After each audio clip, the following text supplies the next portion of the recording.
자, 오늘 본문 말씀을 가지고 나에게도 성령의 기적이라는 제목으로 함께 은혜를 나누겠습니다. 함께 우리 제목을 따라 하시겠습니다. 나에게도 성령의 기적이. 한 번 더 따라 하시겠습니다. 나에게도 성령의 기적이. 네, 고맙습니다. 감사합니다. 오늘은 성령 하나님께서 주시는 감화 감동이 저에게 있어서 로마서 강해 대신에 오늘 본문 말씀에 근거해서 우리가 함께 따라한 대로 나에게도 성령의 기적이라는 제목으로 함께 은혜를 나누겠습니다. 큰 은혜의 시간이 되기를 간절히 주의 이름으로 축복합니다.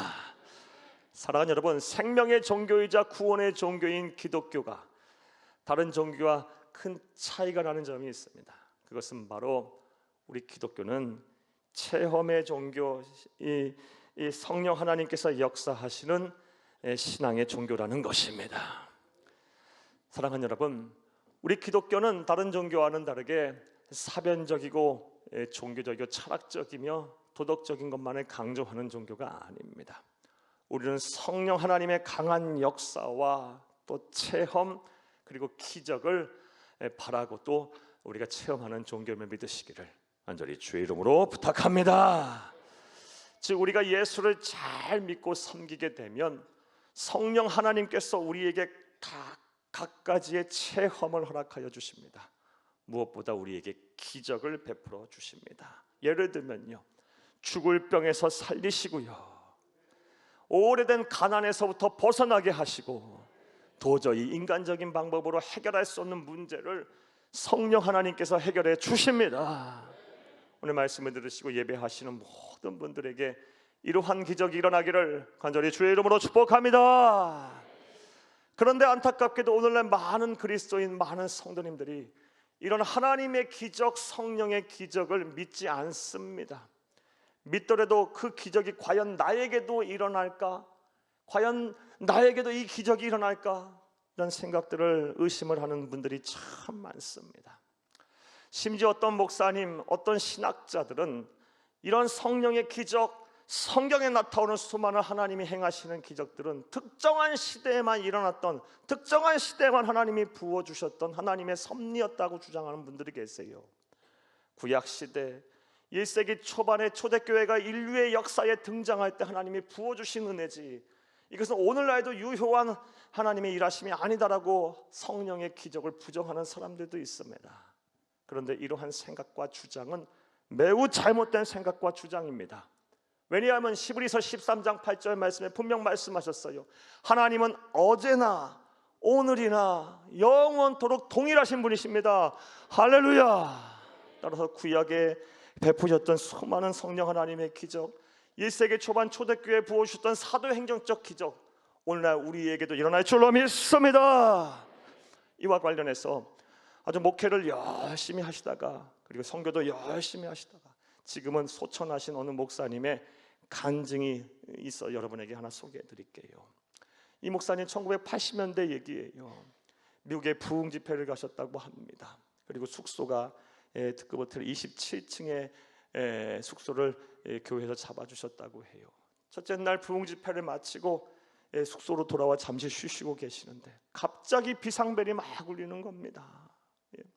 그리고 방송으로 막 나와요. 지금 불이 났으니, 화재가 났으니 빨리 대피하라고 이런 방송이 막 나오기 시작하고, 그 순간 막 정전이 일어서 호텔 전체가 칠흑 같은 암흑이 됐다고 해요. 깜짝 놀라서 창밖을 내다보니 소방차들이 막 와 있고 소방관들이 불을 끄려고 이리 뛰고 막 저리 뛰고 돌아다니다 합니다. 그 순간 큰 두려움이 생겼다고 해요. 아, 내가 여기서 죽는구나. 그런데 이 두려움은 그 또 다른 확신으로 변했다고 해요. 내가 예수를 믿는 하나님의 자녀인데, 그리고 나에게 주신 아직 사명이 있는데, 내가 기도하면 반드시 하나님께서 나의 목숨을 구원해 주실 것이다, 이런 확신이 드셨대요. 그래서 대피하면서 이런 기도를 하나님 앞에 드렸다고 합니다. 하나님이여, 다니엘의 세 친구 사드락 메삭 아벳느고도 풀무불에서도 건지시지 않으셨습니까? 하나님이여, 나를 구원해 주세요. 내 목숨을 살려주세요. 하나님이여, 아직 맡겨주신 사명이 많아요. 성도들, 교회, 또 말씀 전하고 있는 이 상황 하나님 다 기억하시고 반드시 나를 구원해 주세요 라고 기도하시면서 방문을 나서서 복도에 나가 보니까요, 안개가 자욱하고 불은 다 꺼져 있고 사람들이 막 복도에 나와서 어쩌할지 몰라서 허둥대고 있더랍니다. 그 순간 또 하나님께 주시는 감화 감동이 있어서 이 사람들을 향해서 외쳤대요. 외국인들 향해서요. 지저스 지저스, 예수 예수를 외쳤더니요, 이 사람들이 전부 다 이 목사님을 바라보고 지저스 지저스를 따라하더래요. 그리고 이 많은 복도에 있던 사람들이 이 목사님을 따라오시더래요. 졸지에 27층부터 1층까지 이 사람들을 대표시킬 인솔자가 되셨다고 합니다. 자, 그런데 기적이 일어났어요. 앞에 선두에 서서 인솔하는 목사님에게 하나님께서 기적을 베푸셨어요. 연기가 자욱하고 깜깜한 이 계단을 내려오는데 이 목사님, 하나님께서 기적을 베푸셔서 대낮같이 밝게 하셨대요. 27층부터 1층까지 아무 문제 없이 많은 사람들이 인솔하여 내려왔다고 해요. 내려와서 보니 소방관들이 놀라는 거예요. 불이 났는데 어떻게 내려왔냐고. 밑에 있는 사람들도 내려오지 못하고 다 옥상으로 피신했는데 어떻게 내려왔냐는 거예요. 그럼 머리털 하나, 누구 하나 머리털 하나 그을리지 않고 내려왔다고 합니다. 사랑하는 여러분, 이후에 한국에 오셔갖고요, 이런 일들이 일어난 것에 대해서 나중에 알게 됐는데, 이런 일화들이 지역 방송국에 소개가 됐고요, 많은 사람들이 이 일로 인해서 예수를 믿었다고 해요. 그 중에서 한 사람이 있었는데 27층부터 이 목사님의 인솔하에 같이 따라온 사람 중이에요. 그토록 예수 믿는 사람들을 핍박하고 무신론적인 입장에서 이 교회를 대적하고 창조론을 부정했던 그런 무신론 과학자가 있었는데, 이 목사님의 인솔하에 함께 내려오다 그 기적을 체험하고 나서 하나님은 살아계시다, 하나님은 분명 살아계시다 라고 회개하고 돌아서 또 다른 수많은 사람들을 구원했다라는 이런 간증을 읽어보았어요. 이처럼 지금도 성령 하나님의 기적은 우리에게 일어날 줄로 믿습니다. 자, 그렇다면 이 성령 하나님의 기적이 우리의 기적이 되려면 우리가 어떻게 해야 할까요? 오늘 본문에서 그 답을 찾으면서 은혜를 나누겠습니다. 큰의 시간 되기를 다시 한번 간절히 주의 이름으로 축복합니다.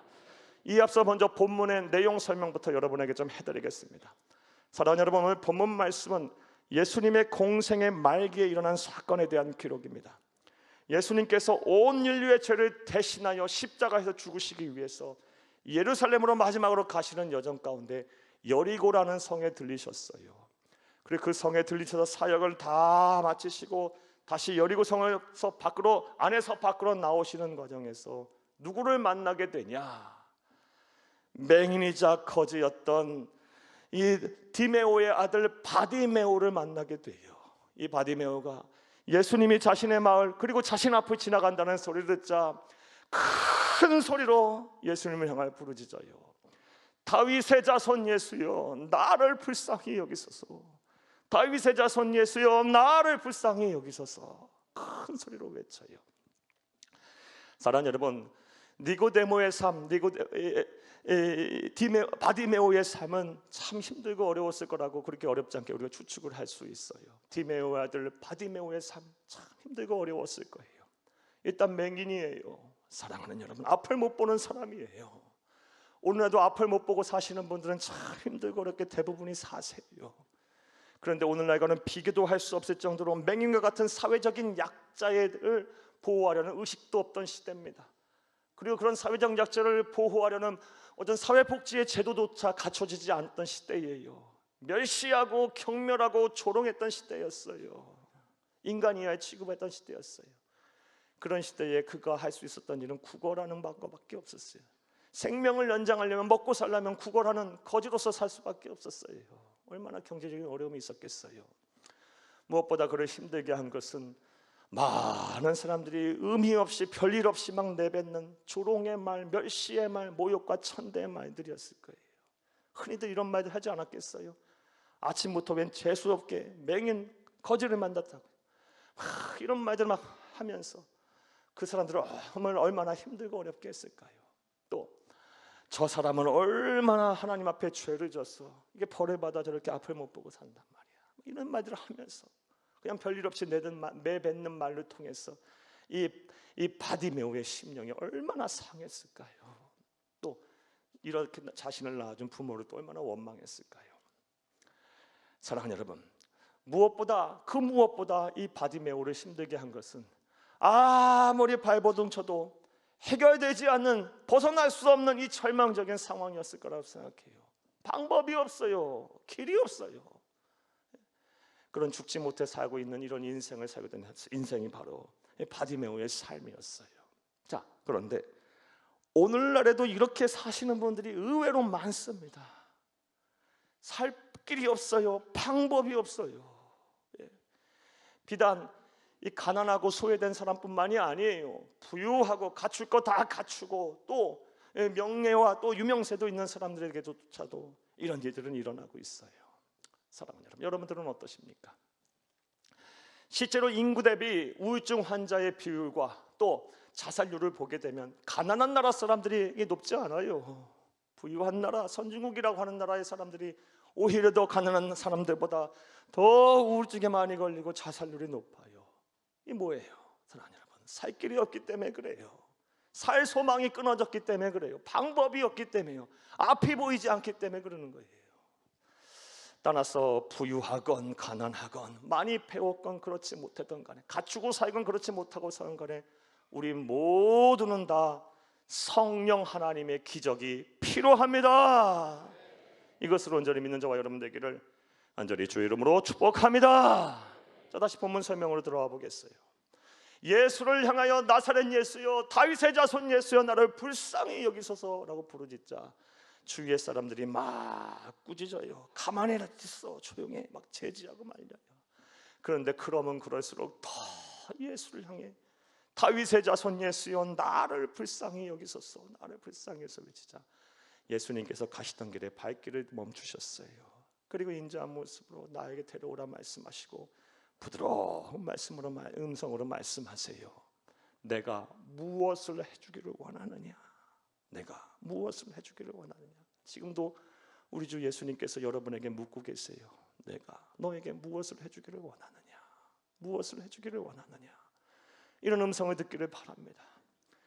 그러자 바디메오가 얘기해요. 다시 보기를 원하나이다. 자, 그때 이제 기적이 일어나기 시작합니다. 52절을 보면 함께 읽겠습니다. 이 예수께서 이르시되 가라, 네 믿음이 너를 구원하였느니라 하시니 그가 곧 보게 되어 예수를 길에서 따르니라. 아멘. 기적이 일어났어요. 가라, 네 믿음이 너를 구원하였느니라 하시니 그가 곧 보게 되어 예수를 길에서 따르니라. 할렐루야. 사랑하는 여러분, 오늘 본문 말씀을 통해 주시는 하나님의 은혜가 여러분에게도 있기를 간절히 바랍니다. 바디메오에게 일어났던 기적이 여러분에게도 일어나기를 간절히 주의 이름으로 축복합니다. 이를 위해서 오늘 본문에서 우리가 알 수 있듯이 여러분도 바디메오와 같은 믿음을 하나님 앞에 보이시기를 바라요. 내 믿음이 너를 구원하였느니라. 내 믿음이 너를 구원하였느니라.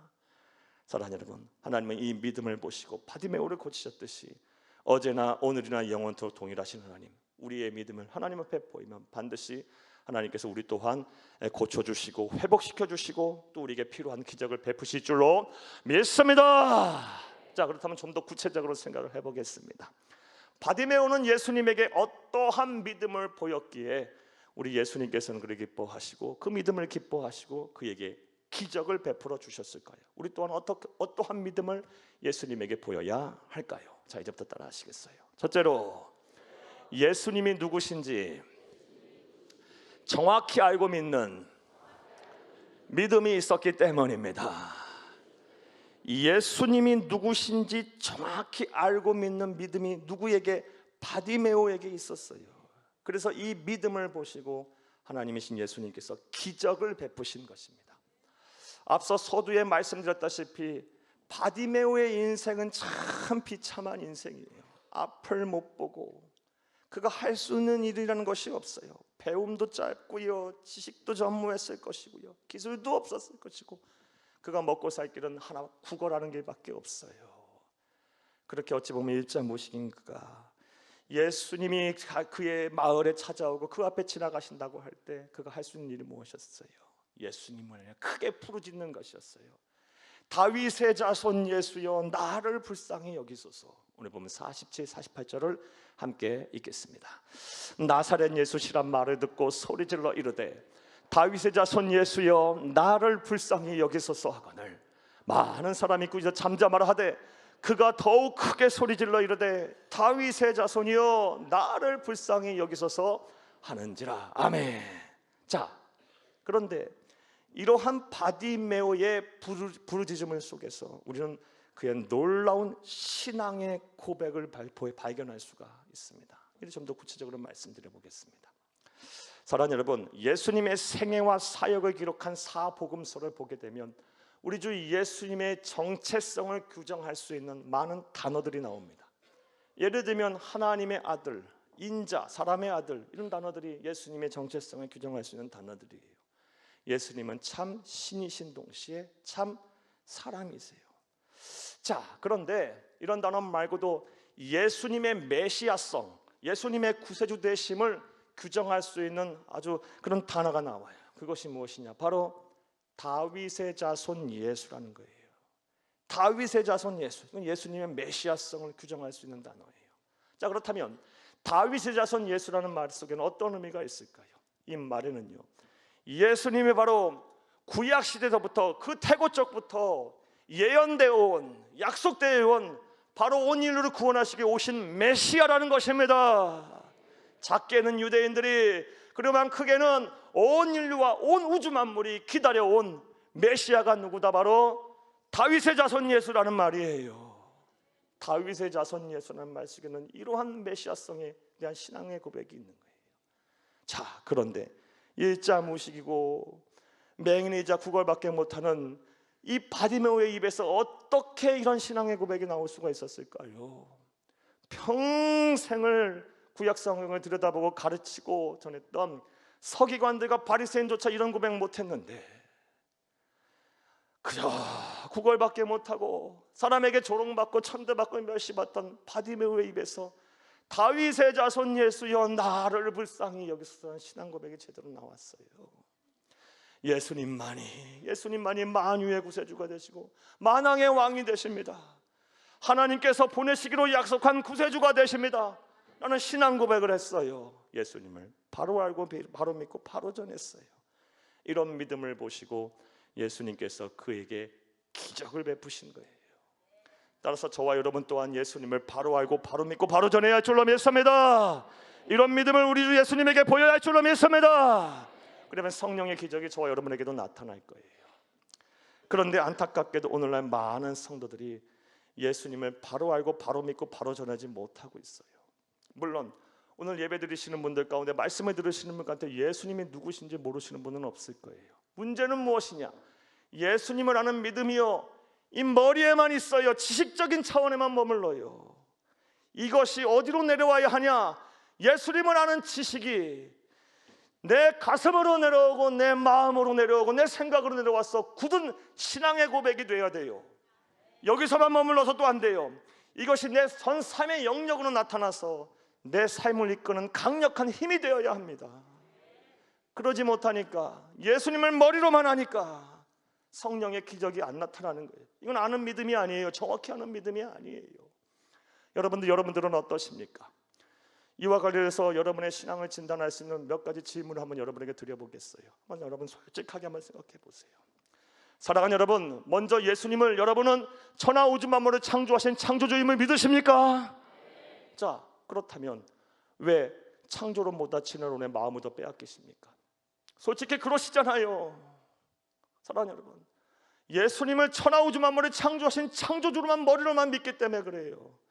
이것이 내 가슴으로 내 마음으로 내려와서 굳은 신앙의 고백이 되고 내 삶을 이끄는 강력한 힘이 된다면요, 성경 못 믿을 것이 없어요. 천하 우주 만물을 창조하신 창조자 되심을 못 믿을 것 없어요. 또 여러분에게만 여쭤보겠어요. 여러분은 예수님이 전지전능하신 하나님이심을 믿으십니까? 여러분보다 여러분을 더 사랑하시는 사랑의 구주이심을 믿으십니까? 그렇다면 왜 염려금심합니까? 머리로만 믿기 때문에 그래요. 예수님이 모든 것을 아시고 모든 것을 하실 수 있는 분이시며 내 사정과 형편을 잘 아시고 나보다 나를 더 사랑하시는 분임을 믿는다면 뭘 염려 근심합니까? 그분에게 내 삶을 맡기고 내 문제를 맡기고 내가 할 수 있는 일을 한다면 때가 되면 하나님께서 가장 선하게 인도하시겠죠.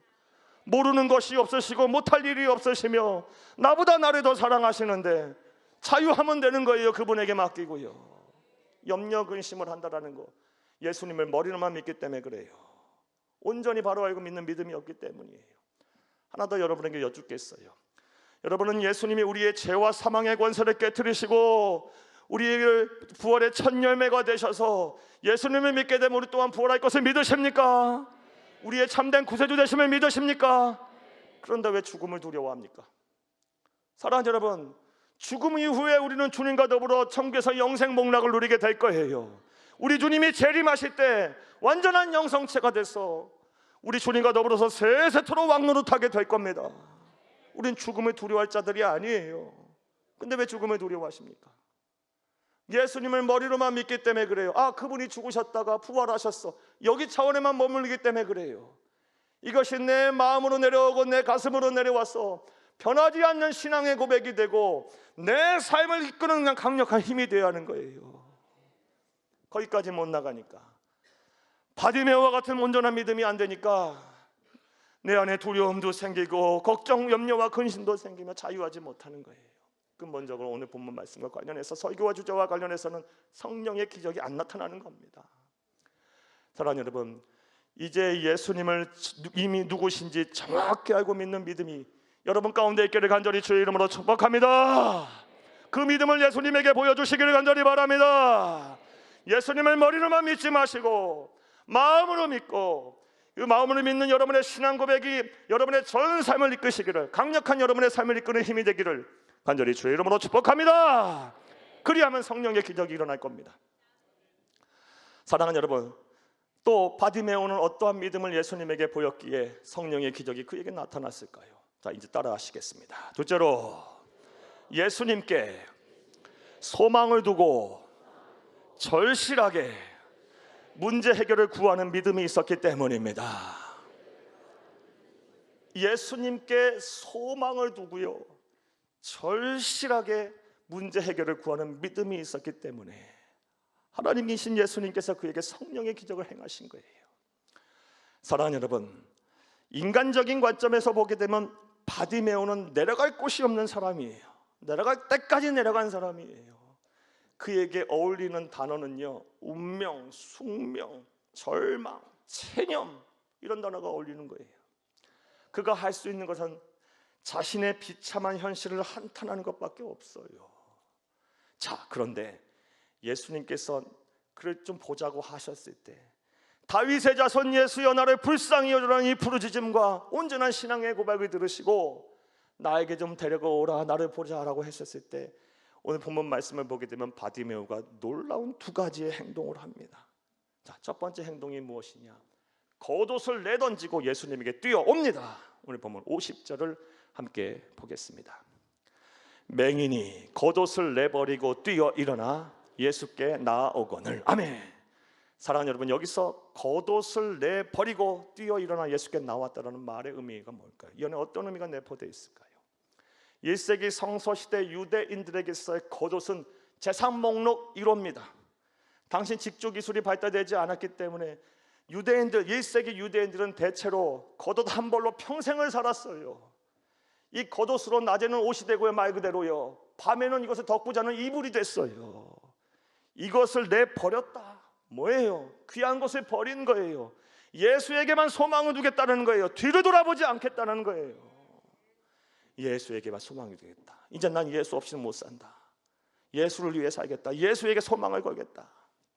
그리고 뛰어 일어났다는 것은 무슨 말 의미예요? 절실하다는 거예요. 천천히 걸어가지 않아요. 주위를 살피지 않아요.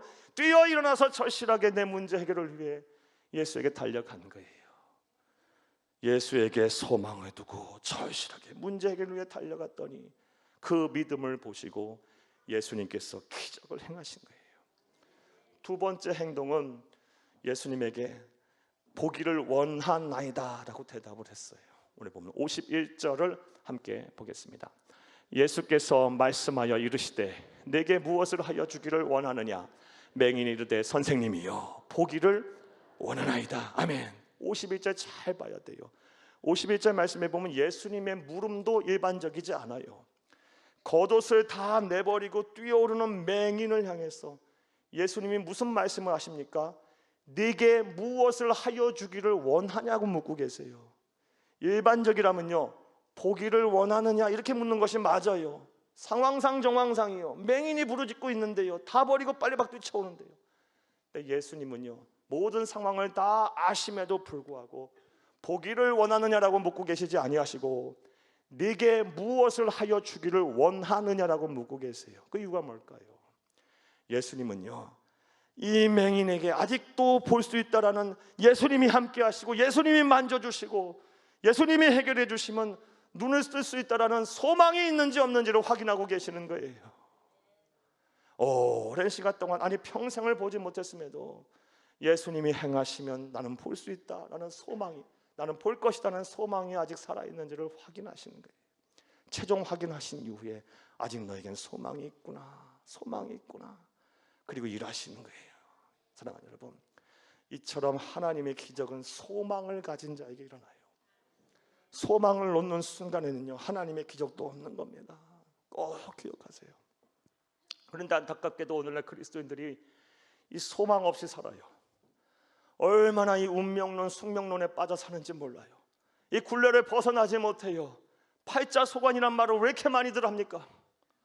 사랑하는 여러분, 그리스도의 안에 무슨 팔자가 있고 운명이 있고 숙명이 있습니까? 이거 다 떨쳐버려야 돼요. 이 운명과 숙명과 이 팔자의 족쇄와 쇠사슬을 다 깨트려 버려야 돼요. 그리고 소망 되신 예수님을 바라보고요, 내 문제 해결을 위해 죽기 살기로 기도하고 달려와야 되는 거예요. 이게 없으니까, 이러한 일들이 없으니까 오늘날 우리에게 기적이 일어나지 않는 겁니다. 이와 관련해서 지금도 열심히 목회하고 계신 어느 목사님이 쓴 글, 오늘 우리 주제와 설교 주제와 관련돼서 여러분에게 좀 읽어드릴게요. 잘 들어보세요. 예전에는 목회자들이 목회를 하다가 문제가 생기고 탈진하면 기도원을 찾아가 금식하고 목이 터져라 기도하며 하나님을 만나 불을 받아 다시 능력 있게 목회를 했어요. 그런데 요즘 목회자들은 목회의 위기를 만나면 공부를 하고 박사학위를 받으려 하며 많은 세미나를 기웃거려요. 하지만 이상하리만큼 예전처럼 목회가 잘 되지 않는 것 같습니다. 또 요즘 권사님과 옛날 권사님들은 많이 다릅니다. 옛날 권사님들은 집사님이나 평신도들이 찾아와서 고민을 이야기하면 함께 기도해, 기도하자, 기도해라, 금식해 라고 권면을 했습니다. 그리고 교회 봉사할 일이 있는데 몸이 아파서 못한다고 하면 빨리 나와, 주의 일 하다 보면 다 나을 수 있어, 하나님 앞에 맡기고 함께 기도하자라고 말했습니다. 그런데 요즘 권사님은 집사님이 와서 걱정이 있다고 하면 그래? 그럼 우리 어디 좋은데 바람이나 쐬고 맛있는 밥 먹고 올까? 라고 합니다. 언제부터인가 교회 안에서 성령께서 행하시는 기적이 사라지고 있는데 그 이유는 과거와 비교해보면 분명히 알 수 있지 않을까요? 사랑하는 여러분, 불과 몇십 년, 아니 몇 년 전에도 일어났던 성령의 기적이 왜 오늘날 한국교회에 일어나지 않습니까? 왜 우리 가운데 일어나지 않습니까? 사랑하는 여러분, 하나님이 마음이 변해서 그렇습니까? 하나님은 어제나 오늘이나 영원토록 동일하세요. 구약성 시대에 일어났던 기적이 오늘날도 일어나는 것이고, 초대교회 때 일어났던 사도행전적 기적이 오늘날도 일어날 수 있는 것이며, 기독교 2000 역사를 통해서 일어났던 기적이 오늘날도 일어날 수 있는 것이고, 몇십 년 전에 일어났다면 오늘도, 몇 년 전에도 일어났다면 오늘도 우리에게 일어날 수 있는 거예요. 문제는 우리에게 있어요. 너무 쉽게 운명론, 숙명론에 빠져버려요. 그리고 이 팔자소관이란 말들을 하지 마세요. 거기에 너무 매어 살아요. 너무 체념해요. 쉽게 체념해버려요. 소망 대신 예수를 바라보고 예수에게 소망을 두고 절실하게 죽기 살기로 매달리며 기도하면 되는데, 그리하지 않으니까 성령의 기적, 불과 몇 년 전에도 일어났던 기적이 안 일어나고 있는 거예요. 저와 여러분에게 있는 거예요. 문제는요, 사랑하는 여러분, 성경과 기독교 2000 역사를 보게 되면 우리가 본받고 따라야 될 거의 모든 믿음의 선배들, 믿음의 사람들은요, 우리보다 더한 인생의 난관을 만났었어요. 사랑하는 여러분, 그들 다 슈퍼맨들이 아니에요. 초인적인 사람들이 아니에요. 우리와 똑같은 성품과 정서를 가지고 삶의 문제를 끌어안고 살았던 사람들이에요. 그러나 인생의 난관을 만날 때마다 그들은 예수에게 소망을 두고 죽기 살기로 기도하며 하나님의 뜻을 구하고 하나님의 기적을 체험하며 모든 삶의 난관들을 이겨냈습니다. 소망을 잃지 않았어요. 심지어 이건 부끄러운 얘기지만요, 여러분 불신자들도 보세요. 어려운 일들을 만나면 어떻게 합니까? 불굴의 의지를 가지고 소망 잃지 않고 어떻게든 해결하려고 해요. 그렇다고 한다면 전지전능하신 하나님을 섬기는 우리들의 인생 사전에서 절망, 낙심, 체념, 운명, 숙명 이런 거 다 빼버려야 되는 거 아니겠습니까? 사랑하는 여러분, 이제 예수에게 소망을 두시고 절실하게 여러분의 삶의 문제를 해결하기 위해 죽기 살기로 기도하는 여러분 되기를 간절히 주의 이름으로 부탁합니다. 그러면 성령의 기적이 오늘날도 우리 일어나게 될 거예요. 이제 말씀 맺겠습니다. 사랑하는 여러분, 여러 차례 말씀드립니다. 하나님은 어제나 오늘이나 영원토록 동일하세요. 바디메오의 믿음을 보고 기적을 행하셨다면 우리의 믿음을 보고도 기적을 행하시는 분이신 거예요. 바디메오의 어떤 믿음을 보셨습니까? 예수님이 누구신지 정확히 알고 있는 믿음이 그에게 있었기 때문에 그 믿음을 통해 기적을 행하셨어요. 예수님을 아는 믿음이 지식적인 수준에만 머물지 않기를 바랍니다. 예수님이 그런 분이라는 이해적인 차원에서만 머무르지 않기를 바라요.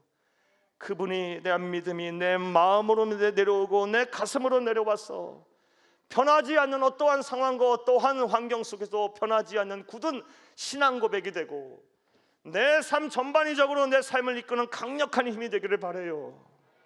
그러면 그 믿음을 통해서 하나님이 일하실 겁니다. 성령께서 기적을 행하실 것입니다. 나아가 예수님께 소망을 두고 절실하게 문제 해결을 위하여 죽기 살기로 기도하세요. 그러면 하나님께서 응답하실 것입니다. 모든 인류의 역사 속에 주관자가 되시는 하나님께서 반드시 여러분을 위해서 저와 여러분을 위해서 일하실 것입니다.